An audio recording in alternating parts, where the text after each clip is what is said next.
अस्सलाम वालेकुम ख़वातीन हज़रात, मैं हूं आपका मेज़बान सुमैर और आज के नए प्रोग्राम में हम आपको खुशामदीद कहते हैं। दोस्तों, आज भी हमारे पास बहुत ज़बरदस्त किस्म की अपडेट्स हैं, बहुत ज़बरदस्त किस्म की खबरें हैं। लेकिन सबसे पहले हम बात करेंगे अपने पड़ोसी मुल्क के बारे में, जो कि हमारी हर बेहतरीन चीज़ को उठाकर कॉपी कर लेता है, चोरी कर लेता है और फिर मानता भी नहीं। अफसोस की बात यह है कि पहले वो हमारे गाने चोरी करते रहे, उनकी धुन चोरी करते रहे, कभी उसकी शायरी चोरी करते रहे, कभी सेम टू सेम गाने बनाकर दुनिया के सामने पेश करते रहे। लेकिन वो दौर सोशल मीडिया का नहीं था, अब सोशल मीडिया का दौर है। अब जब भी आप कोई ऐसा काम करेंगे तो हम पकड़ लेंगे, वो भी गर्दन से लाकर। जैसे मुशर्रफ साहब नहीं कहा करते थे, हमने कारगिल में आपको गर्दन से दबोच लिया था, ऐसे ही हम आपके साथ करेंगे। अच्छा, इसको बहुत ज़्यादा सीरियस ना ले जाना, क्योंकि अभी जो चीज़ मैं आपको बताने लगा हूँ उसको देखकर आप कहेंगे ड्रामा सीरियल कभी मैं कभी तुम आप लोगों ने देखा। ये ड्रामा काफी हिट हुआ, जिसमें फहद मुस्तफा, हानिया आमिर और नईमा भट्ट थी। इस ड्रामे को बहुत ज्यादा लोगों ने पसंद किया, बल्कि सुपर डुपर हिट ड्रामा रहा। इस ड्रामे का एक सीन था जिसमें हानिया आमिर अपने घर वालों के लिए खाना बनाती हैं और खाने का टेस्ट मज़ेदार लगने पर नईमा भट्ट उनको इनाम के तौर पर पैसे देती हैं। इस सीन को शायद हम कहीं भूल चुके थे, लेकिन इंडिया वाले नहीं भूले। उन्होंने अपने एक ड्रामे में इस सीन को सेम टू सेम छापा है, भाई बिल्कुल सेम टू सेम लगा कर कहा है। कैसा लगा हमारा सीन? वो सीन जैसे ही वायरल हुआ, फिर वायरल होने के बाद सिर्फ वहाँ नहीं टिका रहा, बल्कि पाकिस्तान की हदूद में पहुँच चुका है। ड्रामे का नाम है कबूल है और उस ड्रामे में सेम टू सेम छापा मारकर, बस ये फ़र्क है, सीन में फ़र्क क्या है। इसमें नईमा भट्ट बहुत ही अच्छे अंदाज में कहती हैं। उनका अंदाज ऐसा नहीं होता जिसमें तंज हो, लेकिन उन्होंने इसको ज़रा ओवर एक्ट करके, यानी कि आप सबको पता है कि जिस तरह से उनके ड्रामों में थोड़ी ओवर एक्टिंग होती है, बेतुके सीन होते हैं, बेतुके डायलॉग होते हैं। इन्हीं चीज़ों को देखकर तो वो लोग कहते हैं कि यार इंडियन ड्रामास को हम नहीं देखते, हम ड्रामे देखते हैं पाकिस्तानी, जिसमें रियलिटी नज़र आती है। हम लोग तो तनकीद करते हैं क्योंकि हम चाहते हैं कि हमारे ड्रामों का स्टैंडर्ड वही रहे, बिल्कुल ऐसा ही ना हो जाए स्टार प्लस और बाकी जिस तरह के वो ड्रामे बनाते।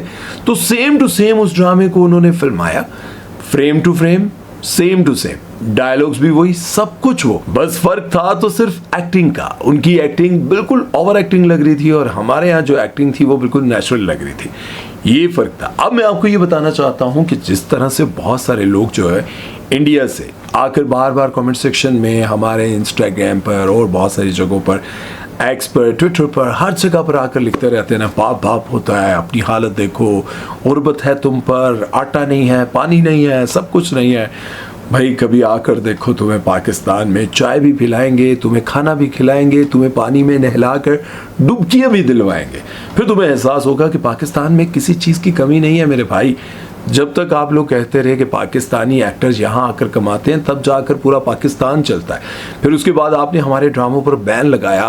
वहाँ के हमारे जितने यूट्यूब के चैनल्स थे जिन पर ड्रामों में मिलियंस में व्यूज़ आते थे, उन सारों को वहाँ पर बैन किया। हमारे बड़े बड़े स्टार्स के अकाउंट्स वहाँ पर बैन किए। सारा कुछ करने के बाद भी आज देख लें, हम भूखे नहीं मरे, हमारे चैनल्स भी मज़ेदार चल रहे हैं, हमारे एक्टर्स के अकाउंट्स भी ज़बरदस्त चल रहे हैं, वो प्रमोशंस भी कर रहे हैं, पैसे भी कमा रहे हैं। अब मुझे बताएं कि जब आपके मुल्क में शोएब अख्तर आता था, आप लोग कहते थे कि शोएब अख्तर यहाँ पे पैसे कमाने आता है, लेकिन अब शोएब अख्तर वहाँ पे नहीं जाते। क्या शोएब अख्तर भूखे मर गए? शोएब अख्तर के पास आज भी पाकिस्तान के महंगे तरीन इलाके में बहुत बड़ा घर है, महंगी से महंगी गाड़ियाँ उनके पास। अब वो इंडिया नहीं जाते, क्या वो भूखे मर गए? नहीं भूखे मरे मेरे भाई। आपके मुल्क में इमरान अब्बास आते थे, अली जफ़र आते थे, फवाद खान आते थे और हुमायूं मलिक आती थी, वीना मलिक आती थी, बेशुमार हमारे एक्टर्स वहाँ आते थे। क्या कोई खबर सुनी कि इंडिया ना जाने पर हमारे सारे एक्टर्स भूखे मर गए? नहीं भूखे मरे यार, सारी जिंदा है। सो ये मैं कहना चाहता हूँ कि जिस तरह से आपके बॉलीवुड के बड़े बड़े स्टार्स ये बात कहते हैं ना कि हमारे पास जब भी वक्त होता है तो हम पाकिस्तानी सीरियल्स देखते हैं। भाई साहब, ये सारी बातें करने का मकसद ये था कि पाकिस्तानियों को जब आप इस तरह की बातें करते हैं ना तो बहुत दुख होता है, और जब आप हमें टारगेट करते हैं इस तरह से, गरीब बाप बाप होता है और ये वो, फिर हमारे दिल में बहुत सारी बातें होती हैं जिनको हमने रोक के रखा होता है और हम समझते हैं कि पड़ोसियों को ऐसी बातें नहीं कहनी चाहिए। लेकिन फिर हम कह देते हैं कि जब इंसान चोरी करता है और चोरी के ऊपर फिर सीना चोरी करता है तो फिर क्या होता है? जूते तो पड़ते हैं ना, तो फिर जूते खाने के लिए तैयार हो। ये मैं उन लोगों को नहीं कह रहा हूँ जो हमसे प्यार करते हैं, जो हमारे साथ जुड़ कर रहते हैं, जो हमारी इज्जत करते हैं, हम उनकी इज्जत करते हैं। लेकिन जो हमें आईना दिखाने की या हमारे साथ बदतमीज़ी करने की कोशिश करते हैं, तो फिर बदले में आपको इज़्ज़त तो नहीं मिलेगी, बिल्कुल भी नहीं मिलेगी। खैर, ये थी ड्रामे से रिलेटेड खबर, और जो कि हमारे ड्रामे के सीन्स, डायलॉग्स को चोरी किया गया, छापा मारा गया, तो मैंने आप सबके सामने रखा। चलते हैं नेक्स्ट खबर की तरफ और बात करते हैं जी एक ऐसे वाक़ये के बारे में जिस पर बात करते हुए दिल बड़ा अफसरदा हो जाता है, ज़रा उदास हो जाता है। आप सबको पता है, चकवाल में ऑस्ट्रेलिया से एक फैमिली आई थी जो कि अपने प्यारों से मिलने आई थी, और आप सब ने ये खबर देखी भी होगी। उसी फैमिली में एक बच्ची थी जिसकी उम्र थी 9 साल। वो पाकिस्तान न जाने क्या ख्वाब लेकर आई थी कि पाकिस्तान जाऊंगी, चचा से मिलूंगी, ताई से मिलूंगी, फुप्पो से मिलूंगी, ये सारे ख्वाब लेकर वो पाकिस्तान आई। वो बच्ची जो ऑस्ट्रेलिया में एक बेहतरीन ज़िंदगी गुजारी थी, जहाँ पर ना लाइट्स आती है, ना जहाँ पर परेशानी होती है, ना कोई मसला होता है, ना पुलिस तंग करती है, ना बिला वजह चालान होते हैं, ना बिला वजह वहाँ पर किसी को रोका जाता है। वही बच्ची एक अच्छी बेहतरीन ज़िंदगी गुजारते गुजारते अपने वतन की मोहब्बत में पाकिस्तान आती है अपनी फैमिली के साथ, और यहाँ पर उसको CCD वाले इतनी गोलियाँ मारते हैं, इतनी गोलियाँ मारते हैं कि उस बेचारी के जिस्म पर शायद कोई बाकी हिस्सा बाकी ना बचा हो जहाँ पर गोली ना लगी हो। आप अंदाज़ा लगाएं कि एक बच्ची को जो अपनी फैमिली के साथ बैठी हुई है, CCD पुलिस वालों को इतनी भी शर्म ना आई, इतनी भी अक्ल ना आई। डकैतों डाकुओं को पकड़ने के लिए आपने एक ऐसी गाड़ी पर हमला किया, एक ऐसी गाड़ी पर फायरिंग की जिसमें फैमिली बैठी हुई थी, जिसका चोरी डकैती इन चीज़ों से दूर दूर तक कोई ताल्लुक़ नहीं था। और एक अच्छी बात मैं आपको बताऊँ, ऑस्ट्रेलिया के जो गवर्नमेंट है, बड़े बड़े ओहदे पर बैठे हुए लोग, वज़ीर आज़म, सदर, ये सब आवाज़ उठा रहे हैं और कह रहे हैं कि हमें उस बच्ची पर हमला करने वाले और जो कुछ भी मामलात हैं, हमें इंसाफ चाहिए, और जिसने ये किया है उसको सज़ा मिलनी चाहिए। क्या पाकिस्तान में बहुत सारे ऐसे लोग हैं जिनके साथ बाहर के मुल्कों में जब ज़्यादती होती है तो हमारे जो बड़े सियासतदान हैं, जो बैठे हुए हैं ताकत में, जिन लोगों के पास ताकत है, क्या वो भी कभी पाकिस्तानियों के लिए ऐसे आवाज़ उठाते हैं? न जाने कितने ऐसे पाकिस्तानी हैं जो बाहर जाते हैं काम करने के लिए, मजदूरी करने के लिए, बाहर उनको पकड़ लिया जाता है, कत्ल कर दिया जाता है, मार दिया जाता है, लेकिन कभी मैंने नहीं देखा कि यहाँ पर किसी ने आवाज़ उठाई हो। होता है उस वक्त जब कोई बहुत बड़ा मसला हो जाता है, लेकिन एक 9 साला हानिया की वजह से ऑस्ट्रेलिया की गवर्नमेंट आवाज़ उठा रही है, ऑस्ट्रेलिया के लोग आवाज़ उठा रहे हैं कि इस बच्ची के साथ पाकिस्तान में इस तरह का जुल्म क्यों किया गया। खैर, इस बारे में अपनी राय ज़रूर दीजिएगा कि आपको लगता है कि जिसने ये जुल्म किया और पकड़ा एक गया है, गाड़ी की हालत देखकर आपको लगता है कि किसी एक शख्स ने इतनी फायरिंग की होगी, पकड़ा एक गया है, जुर्म न जाने कितनों ने किया होगा, आपको लगता है कि उसको इंसाफ मिलेगा? क्या उसकी गफलत पर उसको सजाए मौत का ऑर्डर दिया जाएगा, और क्या उसको फंदे पे लटकाया जाएगा? कमेंट सेक्शन में ज़रूर बताइएगा। खैर, चलते हैं नेक्स्ट खबर की तरफ, बात करते हैं जी बुशरा आपा के बारे में, यानी कि बुशरा अंसारी जी के बारे में। आप सभी ये खबर सुनकर कहेंगे कि इस खबर ख़ास गल की है, ख़ास गल आगे चलकर आपको समझ आएगी। एक वीडियो वो बना रही थी जिसमें वो मेकअप कर रही थी और उनका ये ऊपर वाला होंठ ना होने के बराबर था, बहुत पतला था। तो उन्होंने कहा कि मेरी जितनी भी ये जो दोस्त हैं, ये जो क्लिनिक्स वाली होती हैं एस्थेटिक वाली, और ये जो डर्माटोलॉजिस्ट जो होती हैं, वो कहती हैं कि मुझे बहुत सारी मेरी फ्रेंड्स कहती हैं कि ये बनवा लें, इसको फिलर करवा लें। तो मैंने कहा कि नहीं, मैं ये फिलर शिलर्स नहीं करवाती। अब बात तो बहुत अच्छी थी, उन्होंने कहा कि मैं अपने ये जो होंठ है इनको इस तरह से पेंसिल से बना लेती हूँ। अब इस पर एक जो बहस छिड़ी वो ये थी कि बुशरा आपा को जो ट्रोल किया गया वो इस वजह से किया गया कि देखें, बुशरा आपा आपने अपने फेस पर न जाने क्या कुछ करवाया हुआ है, तो आप अगर ये फिलर भी करवा लेती तो कौन सा क़यामत आ जानी थी। अब बहुत सारे ऐसे कमेंट्स आए। बुशरा अंसारी जी जब मेकअप कर रही थी तो होंठ को देखकर लोगों ने ये कहना शुरू कर दिया कि आपका फेस पूरे का पूरा सर्जरी वाला है, आपने अपने फेस पर पूरी सर्जरी करवा कर अपने आप को 20 साल पीछे लेकर गई हैं, तो अगर आप थोड़ा सा फिलर करवा लेती तो क्या फ़र्क पड़ता था। क्यों आप दुनिया को बेवकूफ़ बना रही हैं? क्यों आप लोगों के साथ इस तरह का वो करती हैं कि मैं इस उम्र में अपने आप को जिस तरह मैं दिखती हूँ ये मेरा नेचुरल है या मैंने कभी ऐसा कुछ नहीं करवाया। तो ये चीज़ें फिर ऑब्वियसली लोगों को बुरा लगता है कि यार अगर 70 साल या 70 साल के बाद जो है आप अगर इस तरह शो कर रही हैं कि आपने कभी कुछ नहीं करवाया, तो फिर मेरा ख्याल है कि उन्होंने शायद ये कहा नहीं होगा कि मैंने कुछ नहीं करवाया। और लेकिन लोगों ने लिखना ये शुरू कर दिया कि आप कह रही हैं कि मैंने फिलर अभी तक नहीं करवाए क्योंकि मुझे फ्री भी है, शायद ज़ाहिर फ्री तो होगा अगर आप किसी भी क्लिनिक पे जाएं, बड़े से बड़े क्लिनिक पर, और वहाँ पर आप ये ख्वाहिश ज़ाहिर करें कि मैंने फिलर करवाने हैं, तो मैं कहता हूँ कि वो सारे काम फ्री करने के लिए तैयार होंगे। लेकिन उसके बावजूद लोग नाराज़ हैं इस बात पर बुशरा अंसारी जी से कि आप ये ना कहें कि मैं ये करवा नहीं रही क्योंकि मैं कहती हूँ कि मेरा नेचुरल है, तो फिर लोग कहते हैं नेचुरल कुछ भी नहीं है। बहरहाल इस बारे में अब आप लोगों की क्या राय है कमेंट सेक्शन में ज़रूर बताइएगा। खैर चलते हैं नेक्स्ट खबर की तरफ, वो बात करते हैं जी हाफिज़ अहमद के बारे में, जिनको आजकल सभी फ्रॉडिया कह रहे हैं। हाफिज़ अहमद वो हैं जो पॉडकास्ट किया करते थे, अब उनके यूट्यूब चैनल पर व्यूज़ क्यों नहीं आते, ये एक अलग बहस है जो आगे चल कर करेंगे, क्योंकि बहुत सारे लोगों ने इस पर भी बात की हुई है, बहुत सारे लोगों ने कमेंट्स में ये बातें भी लिखी हुई हैं। लेकिन सबसे पहले जो हम बात करेंगे वो ये करेंगे जी कि उनको सोशल मीडिया पर फ्रॉडिया क्यों कहा जा रहा है।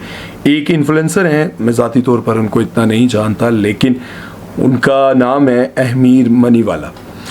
वो लिखते हैं जी नकली ट्रेड्स, मतलब हाफिज़ अहमद जो हैं वो ट्रेडिंग सिखाते हैं और कहते हैं कि यहाँ जाके ट्रेडिंग करें। अभी लास्ट टाइम उन्होंने एक वीडियो लगाई जिसमें वो प्राइवेट जेट में अपनी फैमिली को सफ़र करवा रहे हैं, तो लोगों ने ये सारी चीज़ें देखते देखते कुछ लोगों ने इस पर तहकीक की और बताया ये कि वो फ्रॉडिये हैं और फ्रॉड करते हैं लोगों के साथ। अब मैं नहीं कह रहा हूँ, मैं आपको पढ़कर सुनाता हूँ। मैंने हाफिज़ साहब से रब्ता करने की कोशिश की थी, कॉल की थी, खैर मेरी उनसे बात नहीं हो पाई। अगर होगी तो हम इस पर भी तफसीलन बात करेंगे।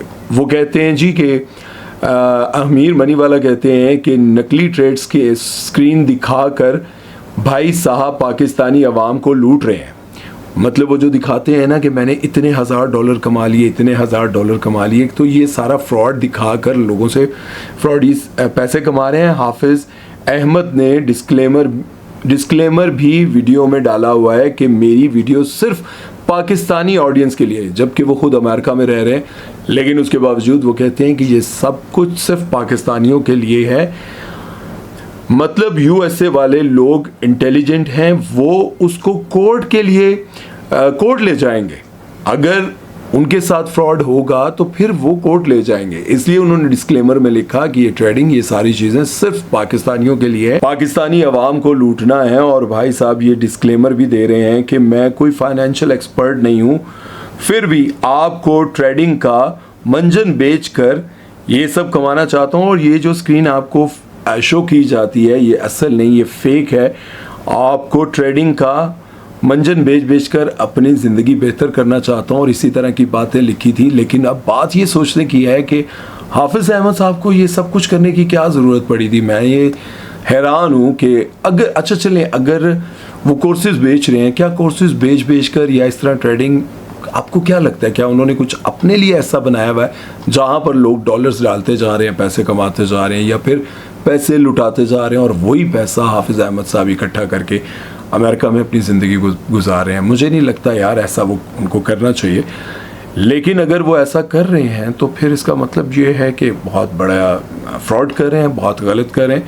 अच्छा, आप सबको याद होगा कि जब इन्होंने कोर्स बनाया था, ये डकी भाई, रजब भट्ट, नदीम नानीवाला और इन सब ने, तो वो जो कोर्स उन्होंने बनाया था जिसमें ये था कि आप किस तरह से बड़े यूट्यूबर बन सकते हैं, किस तरह से आप टिकटॉक पर पैसे कमा सकते हैं, किस तरह से आप अमेज़ॉन पर पैसे कमा सकते हैं, किस तरह आप ट्रेडिंग कर सकते हैं, ये एक पूरा कोर्स उन्होंने बनाया था। और पूरा कोर्स जो है वो अगर आप 10-15 हज़ार रुपये का ख़रीदते हैं, चले हम बहुत कम लगाते हैं, अगर हम ये कोर्स 5,000 रुपये का बेचते हैं, अब 5,000 का जो कोर्स है, मैं आपको भी हिसाब लगा के देता हूँ जी कि 5,000 का कोर्स, जस्ट अ मिनट जी, 1 मिनट तुसी रुक जाना, 5,000 का कोर्स है, और अगर ये 10 लाख लोग ख़रीद लेते हैं, इतने लोग तो उनके होंगे जो ख़रीद सकते हैं। ओह मेरे अल्लाह, इतनी बड़ी अमाउंट बननी थी। उफ, पता नहीं आपको नज़र आएगा नहीं आएगा, लेकिन आप भी कैलकुलेट कर सकते हैं कि अगर 5,000 रुपये का कोर्स बिकता है और 10 लाख लोग इस कोर्स को ख़रीद लेते तो कितनी बड़ी अमाउंट बननी थी भाई, कितना बड़ा चूना लगना था। लेकिन ये सारे का सारा एक जगह रुक गया और मैं हैरान हूँ यार, क्या प्लानिंग है भाई। लेकिन एक बात याद रखें, ये सारी अमाउंट, सारा पैसा इकट्ठा कर लो, तुम्हारे कदमों में आ जाए, मतलब अगर ये 50 करोड़ हैं या 50 जितने भी पैसे बनते हैं ये सारे तुम्हारे कदमों में आ जाए, फिर भी तुम्हें ज़िंदगी भर सुकून नहीं मिल सकता।